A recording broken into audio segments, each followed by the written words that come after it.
নমস্কার। আজ কবিগুরু রবীন্দ্রনাথ ঠাকুরের জন্মজয়ন্তীতে তারই লেখা ছোটদের জন্য একখানি কবিতা আবৃত্তি করে আমি তাকে আজ শ্রদ্ধাঞ্জলি জানাচ্ছি। কবিতার নাম এক ছিল মোটা কেঁদো বাঘ। এক ছিল মোটা কেঁদো বাঘ, গায়ে তাঁর কালো কালো দাগ।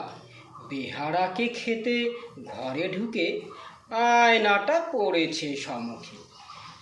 এক ছুটে পালালো বেহারা, বাঘ দেখে আপন চেহারা। গাঁ গাঁ করে ডেকে উঠে রাগে, দেহ কেন ভরা কালো দাগে। ঢেকিশালে পুটু ধান ভানে, বাঘ এসে দাঁড়ালো সেখানে। ফুলিয়ে ভীষণ দুই গোঁপ, বলে চাই গ্লিসারিন সব। পুটু বলে ও কথাটা কি যে, জন্মেও জানি নে তা নিজে। ইংরেজি টিংরেজি কিছু শিখিনি তো, যাতে আমি নিচু।